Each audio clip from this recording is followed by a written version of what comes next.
बच्चों नमस्कार, स्वागत है आपके अपने यूट्यूब चैनल एग्रोटेक स्टडी में। और बच्चों मैं हूं अरविंद यादव।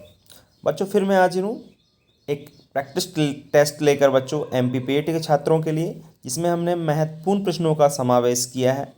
बच्चों कल भी हमने आपको 50 क्वेश्चन कराए थे, आज फिर 50 क्वेश्चन कराएंगे हम आपको।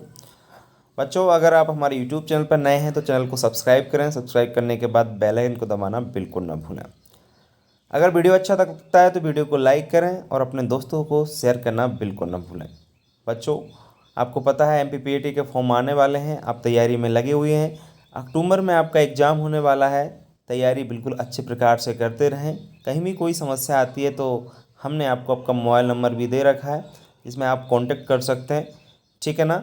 चलिए बात करते हैं हम आगे। जो आपके 50 प्रश्न हैं उनकी बड़े अच्छे प्रकार से आपको आंसर देना होगा। और एक लास्ट में वीडियो में आप एक ज़रूर बताएं कमेंट बॉक्स में लिख करके कि आपके कितने प्रश्न सही हुए, ठीक है ना, जिससे ये पता चलेगा कि आपकी तैयारी कैसे चले। तो आज की इस वीडियो में हम पशुपालन के 50 प्रश्न लेकर आए हैं बच्चों, जो बहुत ही इंपॉर्टेंट हैं आपके एग्जाम के पर्पज से।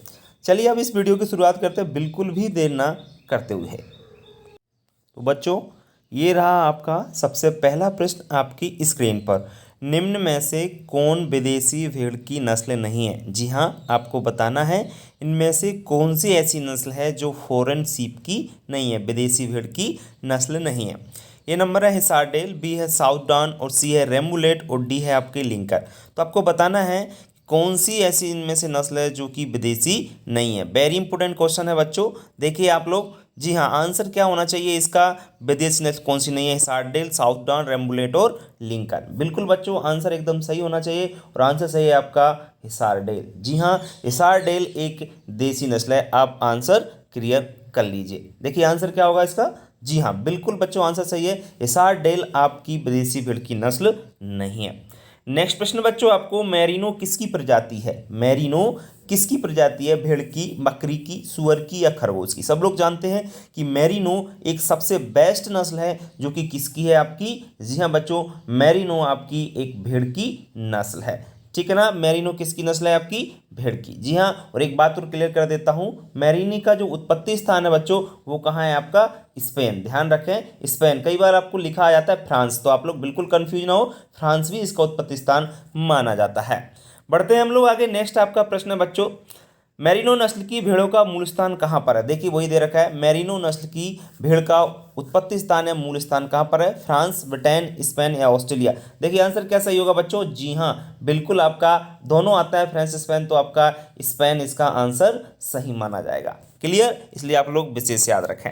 चलिए बात करते हैं आगे। नेक्स्ट है, लिंकन नस्ल की भेड़ों का मूल स्थान कहाँ पर है? लिंकन नस्ल की भेड़ों का मूल स्थान कहाँ पर है? ब्राजील, ब्रिटेन, फ्रांस या ऑस्ट्रेलिया? आंसर आपको देना है बच्चों, लिंकन नस्ल की भेड़ों का मूल स्थान कहाँ पर है?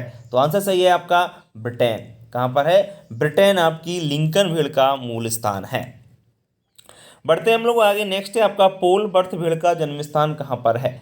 पोल बर्थ भेड़ का जन्म स्थान कहाँ है? इंग्लैंड, स्पेन, सऊदी अरब या ऑस्ट्रेलिया? तो आपको बताना है पोल बर्थ भेड़ का जन्म स्थान। बिल्कुल आंसर आपका एकदम सही होना चाहिए बच्चों, और आंसर सही है आपका ऑस्ट्रेलिया। तो याद रखें पोल बर्थ भेड़ का मूल स्थान कहाँ पर है? आपका ऑस्ट्रेलिया। बहुत अच्छे, चलिए बढ़ते हैं हम लोग नेक्स्ट प्रश्न की ओर। नेक्स्ट प्रश्न आपका ये रहा, ऊन उत्पादन के लिए सबसे अच्छी भेड़ की नस्ल है? ऊन उत्पादन के लिए भेड़ की सबसे बेस्ट नस्ल कौन सी है? मैरिनो, लिंकन, पोलबर्थ या सफाक? बताना है मैरिनो, लिंकन, पोलबर्थ या सफाक, इनमें से सबसे बेस्ट ऊन उत्पादन किससे आपको प्राप्त होती है? इसका आंसर सही होना चाहिए। जी हाँ बच्चों, मैरिनो। क्या है इसका? आपका सबसे बेस्ट जो ऊन मिलती है वो आपको किससे मिलती है? मैरिनो नस्ल से प्राप्त होती है। नेक्स्ट प्रश्न है बच्चों आपका, भारत में उच्च कोटि का कारपेट वूल के उत्पादन हेतु निम्नलिखित में से कौन सी भेड़ की नस्ल सबसे अच्छी मानी जाती है? किसके लिए? कारपेट वूल के लिए। तो कारपेट जो ऊन होती है वो किससे सबसे बेस्ट प्राप्त होती है? नेल्लोर, नीलगिरी, सोनाड़ी या जैसलमेरी? आपको बताना है कि उच्च कोटि की कारपेट वूल का उत्पादन किसके द्वारा होता है? ध्यान रहे जैसलमेरी जो नस्ल होती है इसके द्वारा कारपेट वूल का उत्पादन होता है।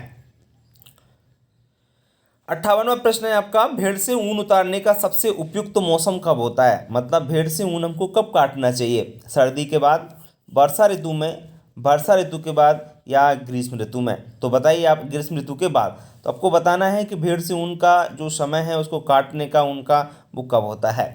बिल्कुल सर्दी के बाद होता है, या वर्षा ऋतु के में, या वर्षा ऋतु के बाद, या ग्रीष्म ऋतु के बाद। तो बताइए बच्चों।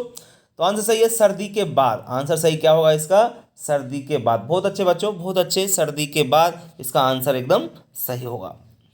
नेक्स्ट है बच्चों, अंडा उत्पादन में विश्व में अग्रणी स्थान किसका है? ऐसा कौन सा आपका देश है सबसे ज़्यादा अंडे का उत्पादन करता है? यूएसए, चाइना, ब्राज़ील या भारत? बताइए आपको अंडा का प्रोडक्शन सबसे ज़्यादा कौन करता है? एग प्रोडक्शन हाईएस्ट आपकी जो कंट्री है वो कौन सा आपका? तो बताइए USA, China, Brazil, Bharat. Answer आपका बिल्कुल सही होना चाहिए बच्चों, और आंसर आपका एकदम सही होगा। जी हाँ बच्चों, यूएसए। यूएसए में सबसे ज़्यादा एग प्रोडक्शन होता है। वैसे तो मैं आपको बताऊं चाइना भी सबसे ज़्यादा प्रोडक्शन करता है, लेकिन सेकंड नंबर पर आता है, ध्यान रखें आप लोग। चलिए बढ़ते हैं आगे। अंडों के उत्पादन में भारत का विश्व में कौन सा स्थान है? एग प्रोडक्शन में आपकी इंडिया का कौन सा आपका स्थान है? तृतीय, चतुर्थ, पांचवा या सातवां? जी हाँ बच्चों, अंडा उत्पादन में भारत का कौन सा स्थान है? बताइए आप लोग, तीसरा, चौथा, पांचवा या सातवां? बिल्कुल आपका समय खराब नहीं करेंगे, जितना जल्दी हो सके प्रश्नों को कंप्लीट कराने की कोशिश है। बताइए आप लोग बच्चों। पांचवा। जी हाँ बच्चों, आंसर क्या सही होगा? पांचवा आपका अंडा के उत्पादन में भारत का स्थान है। कौन सा? पांचवा। नेक्स्ट है बच्चों, वर्तमान में भारत में प्रति व्यक्ति प्रति वर्ष अंडे की खपत कितनी है? वर्तमान में भारत में प्रति व्यक्ति प्रति वर्ष अंडे की खपत कितनी है? 29 अंडे, 417 अंडे, 45 अंडे या 61 अंडे? तो आपको बताना है वर्तमान में भारत में प्रति व्यक्ति प्रति वर्ष अंडे की खपत कितनी है। आंसर आपका एकदम सही हो, 29, 417, 45 या 61? जी हाँ बच्चों, आंसर सही है 61। ये पुराना डाटा है, वैसे आज तो ज़्यादा हो गई है, ध्यान रखें आप लोग, फिर भी ठीक है, लगभग में है। भारत वर्तमान में 61 अंडे प्रति वर्ष अंडे की खपत इतनी है आपकी, 61। ठीक है। नेक्स्ट है, कौन सा भारतीय राज्य एशिया के अंडे की टोकरी के नाम से जाना जाता है? एशिया की अंडे की टोकरी, बहुत अच्छा प्रश्न है। एशिया की अंडे की टोकरी के नाम से कौन से स्टेट को जाना जाता है? जम्मू कश्मीर, गुजरात, आंध्र प्रदेश या पश्चिम बंगाल? बताइए आप लोग, किस राज्य को अंडे की टोकरी कहते हैं एशिया की? बहुत अच्छा आपका प्रश्न है बच्चों, कई बार आपके एग्जाम में पूछा जा चुका है अंडे की टोकरी। तो आंसर क्या सही होगा? जी हाँ बच्चों, आंसर सही होगा आपका, ये रहा आपका आंसर। आंसर आपका बिल्कुल सही है बच्चों, आंध्र प्रदेश। क्या आंसर है किसका? आंध्र प्रदेश को एशिया की अंडे की टोकरी कहा जाता है। बढ़ते हैं हम लोग आगे। लेगहोर्न का मूल स्थान कहाँ पर है? व्हाइट लेगहोर्न जो मुर्गी होती है, आपको पता है व्हाइट लेगहोर्न मुर्गी आपको पता है सबसे ज़्यादा अंडे उत्पादन करती है इस दुनिया में। विश्व की सबसे ज़्यादा एग प्रोडक्शन है, एग अंडे देने वाली जो नस्ल है वो है व्हाइट लेगहोर्न। और इसका मूल स्थान पूछा है तो आपको बताना है मूल स्थान का है इटली, डेनमार्क, आयरलैंड या ब्रिटेन? तो बताइए व्हाइट लेगहोर्न मुर्गी का मूल स्थान कहाँ पर है? बहुत अच्छे आंसर है बच्चों, आंसर सही होगा इसका इटली। क्या आंसर सही होगा? इटली इसका सही आंसर होगा, बिल्कुल इटली। नेक्स्ट है आपका, टर्की किसकी नस्ल है? टर्की किसकी नस्ल है? मुर्गी की, बतख की, हंस की या बकरी की? टर्की किसकी नस्ल है? तो बताइए आप लोग को आंसर देना है, टर्की किसकी नस्ल है? आंसर सही है, टर्की मुर्गी की एक विदेशी नस्ल है। आगे अगर हम बात करें, असील मुर्गे का मूल स्थान कहाँ माना जाता है? असील मुर्गा जो होता है ना, ये आपने सुना होगा कि असील जो मुर्गा होता है ये लड़ने के काम आते हैं, मनोरंजन कराया जाता है, इन पे इनाम रखा जाता है, मुर्गों को लड़ाया जाता है ना। तो इस प्रकार का आपका असील मुर्गा होता है, और इसका जो मूल स्थान है वो आपको बताना है आंध्र प्रदेश, उत्तर प्रदेश या उपयुक्त दोनों या इनमें से कोई नहीं। बिल्कुल बच्चों, आंसर आपका सही है, आंसर सही है दोनों। इसका उत्पत्ति स्थान उत्तर प्रदेश भी माना जाता है और आंध्र प्रदेश भी इसका उत्पत्ति स्थान माना जाता है। आगे हम बात करें, प्राचीन समय में मुर्गों को लड़ाने की प्रथा प्रचलित थी, आज भी है। लड़ने में किस नस्ल के मुर्गे सर्वाधिक उपयुक्त माने जाते थे? वही चीज़ मैं आपको अभी बता रहा था कि प्राचीन समय में मुर्गों को लड़ाने की प्रथा थी, लेकिन आज भी कई जगह, जैसे हम साउथ में जाते हैं तो कई जगह ये प्रथा अभी भी प्रचलित है, और वहाँ पर मुर्गों को आपस में लड़ाया जाता है मनोरंजन के लिए, और जो जीतता है उसको इनाम भी प्राप्त होता है उस व्यक्ति को जिसका मुर्गा होता है। जैसे किसको कौन सी नस्ल ऐसी है जो सबसे बेस्ट है, बसरा, बामूस, असील या लेगहॉर्न। तो मैं आपको अभी बता रहा था कुछ देर पहले, तो इसका आंसर सही होगा असील। ठीक है ना, क्या आंसर सही होगा? असील। नेक्स्ट है आपका, निम्न में से मांस के लिए मुर्गी की उत्तम नस्ल कौन सी है? मांस के लिए सबसे बेस्ट नस्ल मुर्गी कौन सी है? लेगहॉर्न, ऑरपिंगटन, कॉर्निश या बायडोंट। ध्यान रखें, मांस के लिए सबसे बेस्ट जो मुर्गी की नस्ल है वो है आपकी ऑरपिंगटन। कौन सी है? ऑरपिंगटन। वैसे जो कॉर्निश भी है, कॉर्निश भी आपकी सबसे अच्छी है, लेकिन अगर ऑरपिंगटन आपकी ऑप्शन में आती है और दूसरी एक नस्ल है आपकी जो आपकी सबसे बेस्ट है मुर्गी के मांस के लिए जो पाली जाती है या गोश्त के लिए जो पाली जाती है। चलिए बढ़ते हैं आगे। नेक्स्ट है आपका, निम्नलिखित में से किस जाति की मुर्गी के अंडे सबसे उत्तम माने जाते हैं? जी हाँ, इनमें से ऐसी कौन सी नस्ल है जिसके अंडे सबसे बेस्ट होते हैं? कार्निश के, ऑरपिंगटन, व्हाइट लेगहॉर्न या असील। जी हाँ बच्चों, आंसर सही होगा आपका व्हाइट लेगहॉर्न। व्हाइट लेगहॉर्न जो मुर्गी होती है, इसके लेगहॉर्न मुर्गी है जनरली, तो इसका आपका पता है कि प्रोडक्शन भी अधिक है और सबसे बेस्ट अंडे भी इसी से प्राप्त होते हैं। मुर्गी के अंडे का औसत वजन कितना होता है? जी हाँ, एक मुर्गी का अंडा है तो उसका वजन कितना होता है? 50 ग्राम, 55 ग्राम, 65 ग्राम या 69 यानी 69 ग्राम होता है। तो बताइए आप लोग, मुर्गी के अंडे का एवरेज जो वेट होता है वो कितना होता है? बिल्कुल आंसर सही है, 55 ग्राम होता है। कितना होता है? 55 ग्राम एवरेज आपका इसका वजन होता है। मुर्गी के अंडे में योक और सफ़ेद की प्रतिशत मात्रा कितनी है? योक या प्रतिशत मात्रा आप लोग अच्छी प्रकार से जानते होंगे कि जो जैसे अपने तो एग देखा होगा, एग की जो लेयर होती है सबसे ऊपर कवच होता है, कवच के अंदर सफ़ेदी, सफ़ेदी के जस्ट अंदर आपका क्या पाया जाता है? योक पाया जाता है, जो पीला पदार्थ होता है जनरली। तो उसका पूछा जा रहा है कि टोटल अंडा जो होता है ना, उसका कितनी प्रतिशत मात्रा कितनी होती है? तो पहले आपको यॉक की बताना है, देन आपको जो सफ़ेदी होती है, जो आपका प्रोटीन रहता है एल्बुमिन, उसका बताना है। 40 से 60 होती है, 20 से 50 होती है, 32 से 57 या 47 से 53 होती है। ध्यान रखें, 32 से 57, 32% आपका यॉक रहता है, जबकि आपका 57% आपका क्या रहता है? सफ़ेदी जो रहती है, जिसको हम प्रोटीन के नाम से जानते हैं। एक बात ध्यान रखें आप लोग, अंडे का जो कवच होता है किसका बना होता है? कैल्शियम कार्बोनेट का बना होता है, जबकि जो वाइट सफ़ेदी होती है वो किसकी बनी होती है? आपकी प्रोटीन रहता है उसमें। जस्ट जो यॉक रहता है अंदर, जो पीतक बोलते हैं हिंदी में इसको, तो पीतक जो होता है उसमें ज़्यादातर आपका क्या पाया जाता है? फैट पाया जाता है। ठीक है ना। कंपोजिशन के बारे में भी थोड़ा सा बता देता हूँ, एग का कंपोजिशन के बारे में। एग में जो आपके प्रोटीन की मात्रा रहती है लगभग 13 से 14% होती है, और आपके फैट की मात्रा की बात करो तो 10 से 12% होती है। कितनी होती है? 10 से 12% होती है। ठीक है ना। ग्लोबुलिन नामक जो प्रोटीन पाई जाती है अंडे में, ये दिमाग के विकास के लिए बहुत ही आवश्यक होती है। ये चीज़ आप थोड़ा सा ज़रूर याद रखेंगे। चलिए बढ़ते हैं हम आगे नेक्स्ट प्रश्न की ओर। नेक्स्ट प्रश्न आपका ये रहा, अंडपीत में सबसे अधिक क्या पाया जाता है? अंडपीत का मतलब वो यॉक होता है ना, या पीतक बोल सकते हैं उसको, तो उसमें सबसे अधिक क्या पाया जाता है? मैं अभी बता चुका हूँ आपको, वसा, प्रोटीन, कार्बोहाइड्रेट या खनिज लवण। सब लोग जानते हैं उसमें सबसे ज़्यादा क्या पाया जाता है? फैट पाया जाता है और वसा पाया जाता है। ठीक है ना। देखिए आप लोग आंसर, जी हाँ बच्चों, फैट पाया जाता है। बहुत अच्छे। चलिए बढ़ते हैं आगे। अंडे के एल्बुमिन में सबसे अधिक पाया जाता है। एल्बुमिन एक प्रोटीन होती है जनरली, कोई बात ही नहीं है इसमें। आपको पता है 3 तरह की प्रोटीन होती हैं, केसिन, एल्बुमिन और ग्लोबुलिन, जो कि मोस्टली आपकी किस में पाई जाती हैं? मिल्क में पाई जाती हैं, दूध में पाई जाती हैं। ठीक है ना। तो जब बात कर रहे हैं अंडे की, तो अंडे के एल्बुमिन में सबसे अधिक क्या पाया जाता है? वसा, प्रोटीन, कार्बोहाइड्रेट या खनिज लवण। सब लोग जानते हैं उसमें क्या पाया जाता है? आपका प्रोटीन पाया जाता है। क्या पाया जाता है? प्रोटीन पाया जाता है। बहुत बढ़िया। ठीक है, ये खनिज लवण की बात कर रहे हैं, लेकिन याद रखें एल्यूमिनियम में सबसे ज़्यादा प्रोटीन पाया जाता है, ये आप लोग ध्यान रखें। मुर्गी के भोजन में खनिज पदार्थों का होना क्यों आवश्यक है? मुर्गी के भोजन में खनिज पदार्थों का होना क्यों आवश्यक है? बिल्कुल बहुत ज़रूरी है भैया वो तो। अंडपीत के विकास के लिए, एल्यूमिन के विकास के लिए, अंडे के कवच की झिल्ली के विकास के लिए, या अंडे के कवच के विकास के लिए। तो देख लीजिए आप लोग, ये आपके अंडे के कवच के विकास के लिए। मैं आपको बता रहा था कि अंडे का जो कवच होता है जनरली, इसको कोई भी व्यक्ति नहीं पचा सकता है। आपको पता है कैल्शियम कार्बोनेट को पचाने की जो क्षमता होती है वो किसी में नहीं होती, लेकिन जो दीमक होती है ना, दीमक आप लोगों ने देखी होगी, दीमक नहीं देखी, इसको व्हाइट आंट के नाम से भी जानता है, सफ़ेद चींटी भी कहा जाता है जनरली। ये लकड़ी को खा जाती है, लकड़ी को खा जाती है, और इसका बेस्ट जो खाने का सिस्टम होता है, मतलब मुख्य जो भोजन होता है वो क्या होता है? यार्ड होता है। यार्ड बोले तो गोबर होता है जनरली, है ना। तो इसको खाना पसंद करती है, लेकिन सब जो पचाने की क्षमता है ना अंडे का कवच कैल्शियम कार्बोनेट को पचाने की क्षमता जो होती है वो किसको होती है, सफेद चींटी को होती है, क्योंकि कैल्शियम कार्बोनेट का ये बना होता है तो वह इसको पचा सकती है, बाकी और कोई नहीं। चलिए बात करते हैं हम लोग आगे, अंडा उत्पादन में निम्नलिखित में से कौन सा तत्व उपयोगी होता है।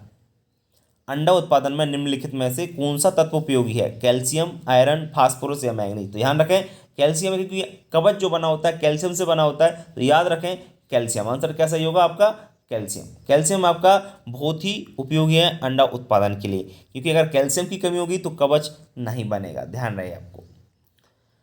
नेक्स्ट है, ऊंट अपने कुबड़ का उपयोग किस कार्य के लिए करता है। बहुत अच्छा प्रश्न है। ऊंट देखा होगा आपने एक कुबड़ वाला ऊंट देखा होगा, लेकिन ऊंट दो कुबड़ वाले भी होते हैं और एक कुबड़ वाले भी होते हैं, ठीक है। कुबड़ को इंग्लिश में हम्प बोला जाता है, ध्यान रखें आप लोग। तो जो एक कुबड़ वाले ऊँट होते हैं जनरली थार के जो रेगिस्तान है उसमें पाए जाते हैं, जबकि जो दो कुबड़ वाले ऊँट होते हैं वो आपके कहाँ पाए जाते हैं, लद्दाख में पाए जाते हैं। ओके, चलिए तो हम बात कर रहे हैं कि कुबड़ का यूज़ क्या है ना। बहुत अच्छा प्रश्न है। तो जल संग्रह के लिए होता है, या वसा संग्रह के लिए होता है, तापमान के नियमन के लिए होता है, शरीर के संतुलन बनाए रखने के लिए होता है। बच्चों क्या था, जब हम लोग छोटे छोटे थे तो हम लोग समझते थे कि जो ऊँट होता है ना, ऊँट के कुबड़ में पानी स्टोरेज करके वो रखता है, लेकिन ऐसा नहीं है। ऊँट के कुबड़ में कोई पानी वानी नहीं पाया जाता है। जैसे आपने सुना हो कि ऊँट 15 दिन तक भी बिना पानी के रह सकता है, बिल्कुल रह सकता है, इसमें कोई दो राय नहीं है। लेकिन वो अपने जो कुबड़ होता है ना उसमें जल नहीं पाया जाता, उसमें पानी नहीं पाया जाता है। आप ऐसे ना सोचें, ऐसे हम सोचते थे, लेकिन अगर हमने जब पढ़ाई की तो पता चला कि कुबड़ में क्या पाया जाता है। ध्यान रखें उसमें फैट पाया जाता है, वो वसा संग्रह के लिए होता है। किसके लिए होता है, वसा संग्रह के लिए होता है। आप इस चीज़ को विशेष याद रखें। चलिए बढ़ते हैं आगे। नेक्स्ट आपका प्रश्न है बच्चों, निम्नलिखित प्राणियों में से कौन सा अपने शरीर में जल संग्रह कर लेता है। बताना है आपको ऐसा कौन सा प्राणी है जो जल संग्रह कर लेता है, मोलाक, ऊँट, जेबरा या यूरोमेस्टिक्स। तो ध्यान रखें आपका जो ऊँट होता है ये भी आपके शरीर में जल को संग्रह थोड़ा बहुत कर लेता है। अब ये मत कहना कि कुबड़ में कर लेता है, कुबड़ में नहीं करता, बाकी और बॉडी के पार्ट्स होते हैं उनमें आपको क्या आता है, जल को स्टोरेज करके रख सकता है, ठीक है। बात करते हैं आगे, मछलियां किस वर्ग में आती हैं। मछलियों का कौन सा वर्ग होता है, रेप्टिलिया, एकाइनोडर्मेटा, पैसीज या इम्फीबिया। तो सब लोग जानते हैं पिसीज आपका, क्योंकि इसको पिसीकल्चर के नाम से जाना जाता है। मछलियों को आपको पता है, तो इनका जो वर्ग है या क्लास है वो पिसीज है। सिल्वर कार्प किसकी किस्म है। सब लोग जानते हैं मछली की पत्ता गोभी, फूल गोभी, टमाटर, सब जानते हैं कि सिल्वर कार्प जो एक किस्म है या वेराइटी है वो किसकी है, आपकी मछली की है, और बहुत ही महत्वपूर्ण है। आगे आपके नीले क्रांति किससे संबंधित है, खाद्यान्न उत्पादन, तेल उत्पादन, मत्स्य उत्पादन या झींगा उत्पादन। आपको बताना है नीली क्रांति यानी ब्लू रेवोल्यूशन किससे रिलेटेड है, ब्लू रेवोल्यूशन किससे रिलेटेड है, खाद्यान्न, तेल, मत्स्य उत्पादन या झींगा उत्पादन। बहुत अच्छा आंसर आपका मत्स्य उत्पादन। जी हाँ, मछली उत्पादन से आपके ब्लू रेवोल्यूशन से संबंधित है सभी और देख लीजिए मैं आपको बता देता हूँ। जो आपका तेल उत्पादन इससे आपका ऑयल सीड बोला जाता है, ऑयल सीड इसकी रेवोल्यूशन आपकी कौन सी है, पीली क्रांति। ध्यान रखें आप लोग। खाद्यान्न उत्पादन आपकी ग्रीन रेवोल्यूशन है, झींगा उत्पादन आपकी पिंक रेवोल्यूशन है। ये भी थोड़ा सा आप लोग जरूर याद रखेंगे।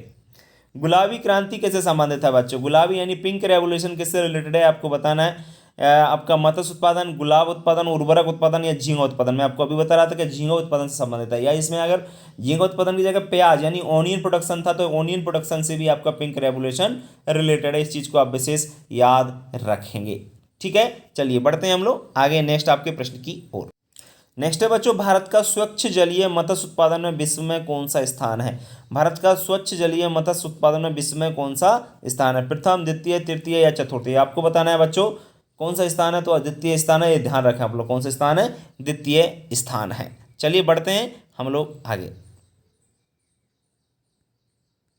नेक्स्ट प्रश्न है बच्चों, भारत के कुल मत्स्य उत्पादन का कितना प्रतिशत भाग समुद्र से प्राप्त होता है। भारत के टोटल जो आपका फिश प्रोडक्शन होता है उसका कितना परसेंट आपका समुद्र से प्राप्त होता है। बिल्कुल बच्चों 50%, याद रखें 50% हमको समुद्र से प्राप्त होता है। भारत का सबसे बड़ा मत्स्य उत्पादक राज्य कौन सा है, सबसे ज़्यादा मछली उत्पादन किस स्टेट में होता है, गुजरात, आंध्र प्रदेश, तमिलनाडु या पश्चिम बंगाल। तो आपको बताना है बच्चों भारत का सबसे बड़ा मत्स्य उत्पादक राज्य कौन सा है। जी हाँ बच्चों, याद रखना है आपको, सबसे बड़ा मछली प्रोडक्शन करता है पश्चिम बंगाल। ध्यान रखें पश्चिम बंगाल सबसे ज़्यादा मछली का उत्पादन करता है, फिर तमिलनाडु भी आ जाता है।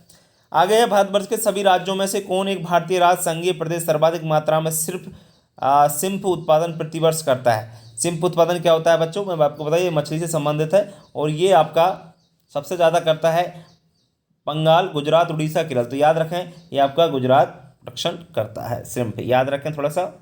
एपीकल्चर किससे संबंधित है, सब लोग जानते हैं एपीकल्चर किससे संबंधित है। मत्स्य पालन, मुर्गी पालन, मधुमक्खी पालन या कुक्कुट पालन, बताइए बच्चों एपीकल्चर किससे संबंधित है, मत्स्य, मुर्गी, मधुमक्खी या कुक्कुट पालन। तो याद रखें बच्चों एपीकल्चर आपका मधुमक्खी पालन से संबंधित है। किससे संबंधित है, मधुमक्खी पालन से ये संबंधित है। आगे प्रश्न है, भारत में शहद के लिए सामान्यतः किस मधुमक्खी को पाला जाता है। भारत में शहद के लिए, शहद जानते हैं सब लोग, हनी कहते हैं इसको। तो हनी बी जो होती है ना, वो मधुमक्खी पालन जिसको बोला जाता है जनरली एपीकल्चर, तो किस मधुमक्खी को पाला जाता है मोस्टली, मूंगा, खैरा, छोटी भुनगा या मेलिपोना। तो आपको बताना है शहद की, वैसे हिंदी एकदम हिंदी वर्ड दे रखें तो याद रखें खैरा एक जनरली आपकी मधुमक्खी की जाति होती है। 3 तरह की आपकी जातियाँ होती हैं, आपने देखा होगा, छोटी, मीडियम और बहुत बड़ी वाली, खतरनाक होती है बड़ी वाली। भारत में एक छत्ते से अधिकतम कितनी शहद प्रतिवर्ष प्राप्त कर सकते हैं बच्चों।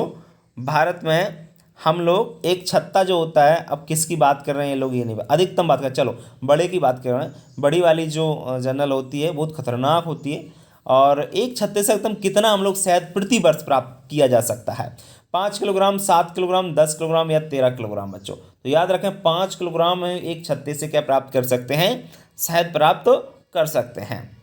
नेक्स्ट है आपका, मधुमक्खी कॉलोनी के सदस्य एक दूसरे को किस प्रकार पहचानते हैं। वाह, बहुत अच्छा प्रश्न है। मधुमक्खी कॉलोनी के सदस्य एक दूसरे को किस प्रकार पहचानते हैं।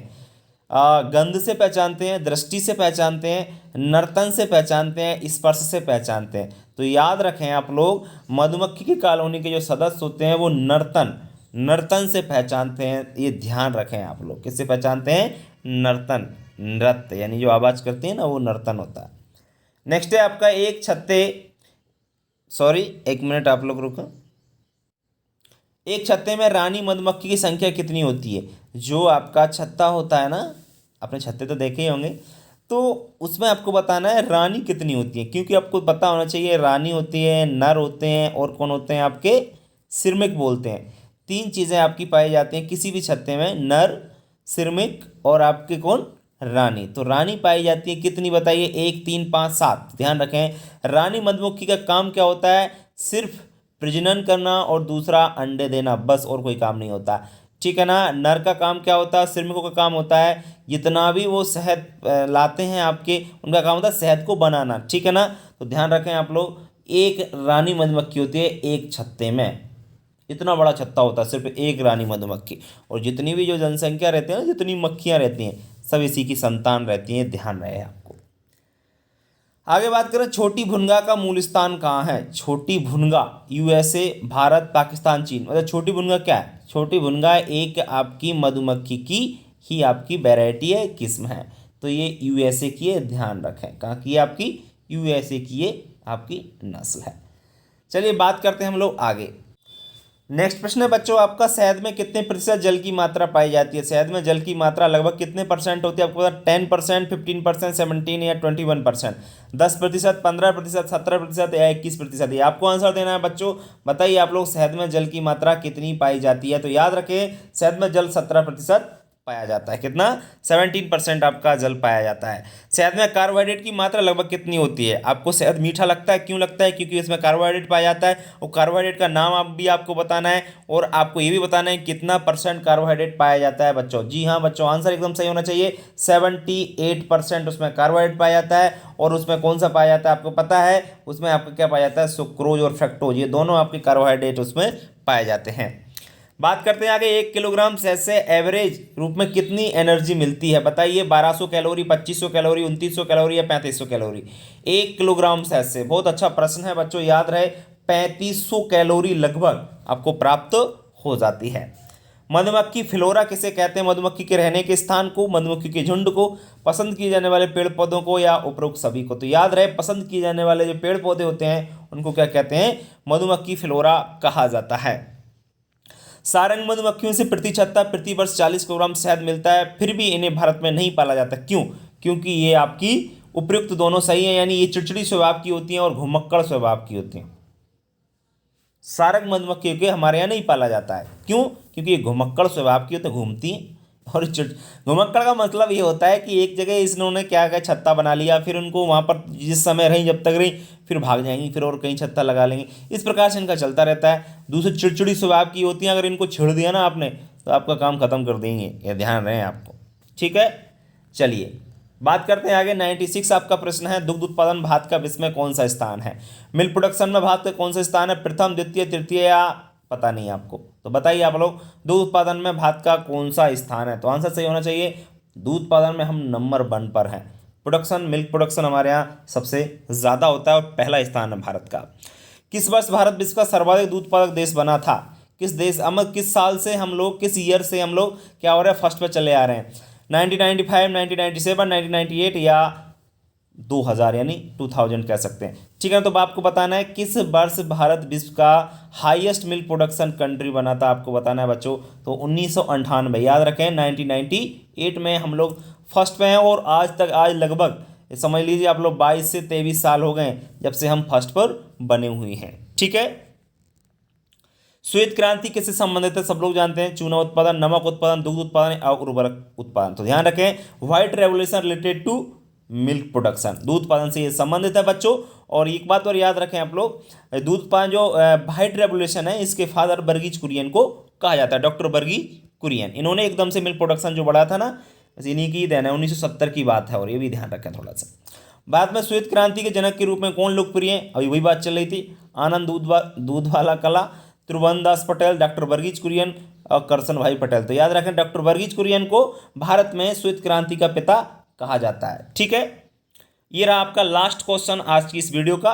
भारत में श्वेत क्रांति की शुरुआत कब हुई थी? 1950, 1960, 1970 या 1978? तो याद रखें, व्हाइट रेवोल्यूशन की या सफेद क्रांति की शुरुआत हुई थी 1970। ठीक है बच्चों, कब हुई थी? 1970। तो बच्चों आज की इस वीडियो में इतना ही, 50 क्वेश्चन कंप्लीट हो गए। वीडियो का अंत में आप लोग कमेंट बॉक्स में लिखकर ये जरूर बताएंगे कि आपकी कितने प्रश्न सही हुए बच्चों, ये आप लोग जरूर बताएं। ठीक है ना? आपके अगर 50 में से 50 सही हैं, 50 में से 45 सही हैं, तो आप बहुत बेहतर कर पा रहे हो। लेकिन अगर 45 से कम है तो आपकी तैयारी कमज़ोर है, इसलिए आप लोग थोड़ा सा पढ़ाई स्टार्ट कर दें। और बेटा आपका एग्जाम जो होगा वो आपका कब होगा? अक्टूबर में होने जा रहा है। तो इसलिए आप लोग मेहनत में कोई भी कमी ना करें और आप लोग जो है सिलेक्शन पाने के लिए आप जरूर पढ़ें। ठीक है ना? चलिए, तो आज की वीडियो में इतना ही, कल फिर मिलेंगे कि नई वीडियो के साथ। और वीडियो कैसा लगा? वीडियो अगर अच्छा लगा तो वीडियो को लाइक करो, अपने दोस्तों को शेयर करना तो बिल्कुल ना भूलें, क्योंकि बच्चों जिससे उनका भी भला हो सके। ठीक है, तो मिलते हैं कल, तो तब तक के लिए बच्चों नमस्कार।